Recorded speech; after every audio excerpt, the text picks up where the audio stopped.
decided to issue that punishment. Stephen A. Smith, we discussed this on the show, and we're not discussing how you should discipline a child, but we are talking about Roger Goodell, the discipline in which he handed down to Adrian Peterson. What do you, your reaction to the suspension? Well, I think it was excessive. I completely agree with Adrian Peterson's attorney, Mr. Rusty Hardin, particularly when he said to Roger Goodell, "Who the hell do you think you are?" I stand by those kind of assertions. I stand by those kind of questions in the manner in which it was vehemently expressed by Mr. Hardin, because I think it was appropriate in this particular situation. We all understand that Adrian Peterson is no martyr. We all understand that he was incredibly wrong and egregious. We also understand that again, when we saw those marks in that child, we all considered it abuse. We talked about it on this show ad nauseum. That, to me, is a separate issue in this respect. Obviously, he went on the commissioner's list. He was being paid at the time, of course, but he wasn't allowed to play football. Well, now that the decision has been made and the plea deal was reached or what have you, I personally would not have had any problem whatsoever with Commissioner Roger Goodell confiscating the remaining $4.1 million of Adrian Peterson's salary, or fining him $5 million or what have you. But the games missed are the games missed, and that obviously to me should be enough. The fact that this is extended to an entire season, to me, it reeks of a PR move on the part of the NFL, who know that they performed a dereliction of duty for so many years as it pertained to a bevy of issues affecting its league and their willingness to address it. Had they addressed these things and these kind of stipulations or what have you had been on the books already, then I would be more sympathetic. If this was something that Roger Goodell handed down in the aftermath of instituting a new disciplinary policy as it pertained to domestic violence and other things, child abuse in this particular case, and then something like this had happened, I would have no problem with it. But the fact that these kind of things were not being addressed by the NFL for so long, and then public sentiment swelled to such astronomical proportions that the NFL had no choice but to get off its back, figuratively speaking, get up and address these issues with the diligence it deserved in the first place. One would argue a lot of these problems would have been alleviated quite a long time ago. Again, we're not trying to absolve Adrian Peterson from anything. The man was wrong. What I saw in terms of those marks on that child was definitely abuse, but he's missed his share of games. And if you find him $4 to $5 million, considering all that has already transpired, I think that would have been incredibly sufficient. The fact that the NFL decided to add to it by suspending him for the year, or keeping him off the field, rather, for the year, I think just reeks of a PR move trying to appease a bunch of folks out there. I think it's disingenuous. I think it's hypocritical. I think it's excessive. And ultimately, I think it's wrong, period.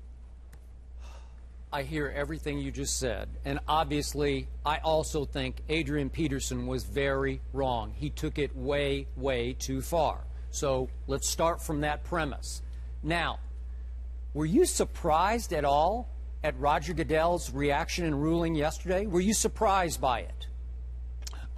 Some of the things I just a little bit skipped from. It came across a very. It was a paternal. It was almost, the letter was paternalistic, to say the least. It was like a lecture. Yeah, it was like a lecture, and it really rubbed me the wrong way. Proper care of your kids. Okay. Whoa, all right. whoa. Fine.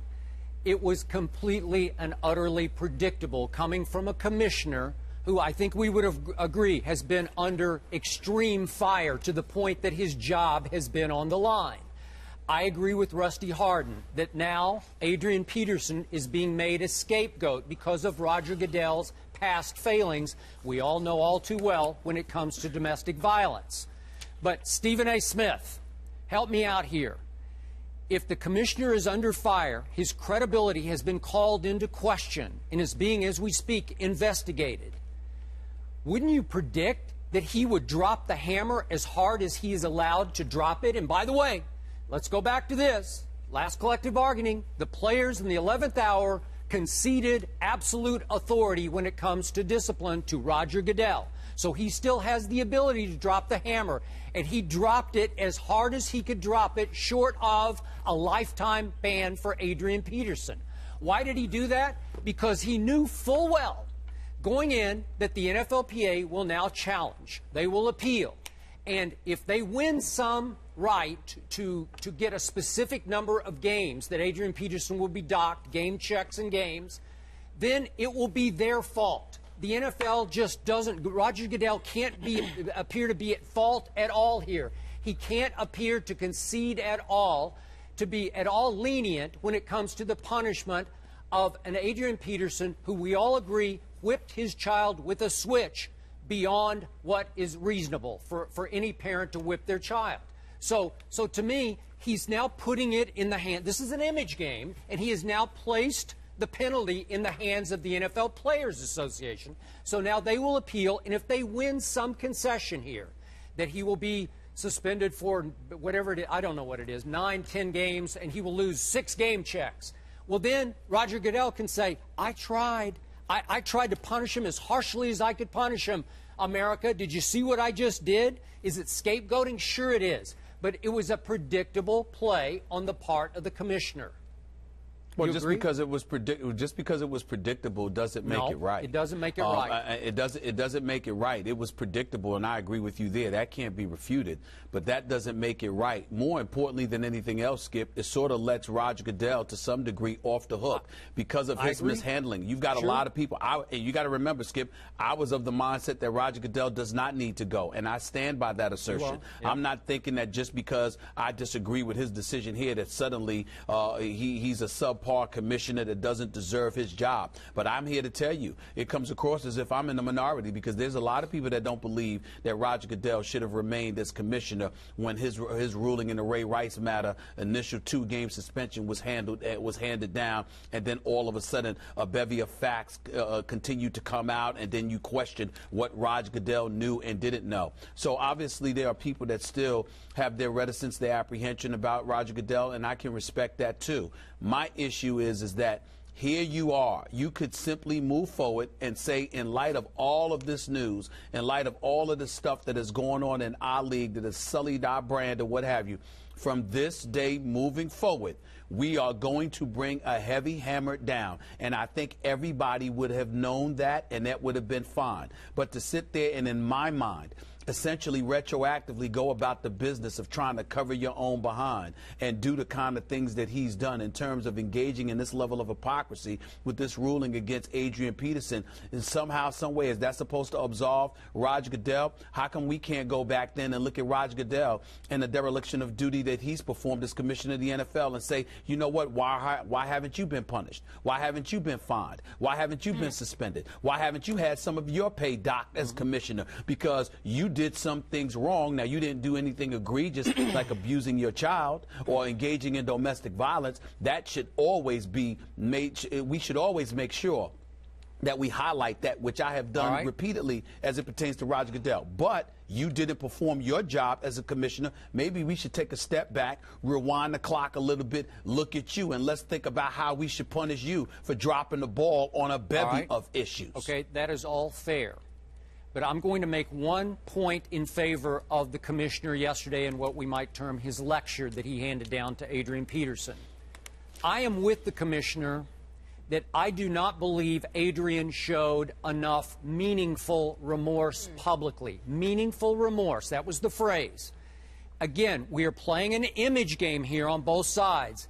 And Troy Vincent had some strong quotes in today's USA Today, and he's obviously an executive vice president, former player, as you know. Well, it's nice to hear from him. Okay, well, it's it nice is, to hear from but him. he's an ex-player who's now the executive vice president of player, what is it, personnel, I think, football operations for the NFL. He works for Goodell. He works for Goodell, and he said that they offered or they asked Adrian Peterson to come and talk to everyone involved, all the new advisors, have a round table with the NFL people, including all the new female advisors. Just speak your heart to us. Tell us what happened, what you were thinking, and what you now think going forward as to how you will continue to punish your children. Just give us some idea of your thought process here. He did that to the grand jury to start off with, for, as Rusty Hardin said this morning on Mike and Mike, for 3.5 hours. They wanted to hear it straight from Adrian, and he stonewalled. He would not show up in New York for this meeting. I'm with the NFL on this. I would have wanted to hear from one of their star players about what he now thinks in his heart of hearts. And when you do that, you're asking for it. When you don't show up, you're asking for it. Okay. I don't disagree with that, Skip, but we've been here before. There were things that they wanted the players involved in Bountygate in New Orleans to do, and they said those players did not do. Why? Because those players have a bit of reluctance going before these guys, because when you're judge, jury, and executioner and they look at you in a certain way, they don't particularly trust you. That's point number one. Okay, real quick. You can't, that's an apple and orange comparison, because those players were afraid to rat on their coaches and general manager. That was like what happened in the locker room stays in the locker room. That's one element, Skip. The other element was that they don't particularly have a level of fondness or trust for Commissioner Goodell. That's my point in all I'm saying. Secondly, and more importantly, Skip Bayless, you know, when we talk about showing the proper level of contrition, well, who are we showing that to? And who's being the judge of that? Yeah. And how is that being interpreted? You are talking about young men who don't necessarily feel comfortable in front of these specific individuals in terms of who defines what the appropriate level of contrition is. That's number two. Number three, Skip, when you look at it from that perspective, did anybody ever take into account the fact that the case, for the most part, even though it had ultimately been pled and what have you, Rusty Hardin and his entire defense was predicated on the fact that, this guy was raised and experienced, quote unquote, corporal punishment in the state of Texas to some degree anyway. It's legal. These are the things Rusty Hardin personally told me when I interviewed him on my radio show on Sirius XM, Mad Dog Sports Radio. So the point that I'm trying to make to you is that there are a litany of issues and reasons as to why Adrian Peterson would be a bit reluctant to go before these individuals to discuss this matter. That's all I'm saying. It's not as cut and dry as him trying to duck anybody or any issue. Go ahead. Okay, I get it. But don't you agree we're now in a very new and sensitive climate that we weren't in pre-Ray Rice video, right? Yes, but why is that, Skip? We're in a new and sensitive time because the league itself didn't bring a heavy hammer down on this for years. The women for ESPNW, Kerry Champion, you can speak to this. If you're sitting there, whether it's domestic violence, child abuse, or anything else, having a bunch of women stood up and acknowledged that the National Football League itself dragged its proverbial feet in addressing a lot of these matters when there was a bevy of evidence for years. Yeah, I don't they think they ever picked up the ball. Yeah, everybody fell down on the ground. Okay, so here's my point.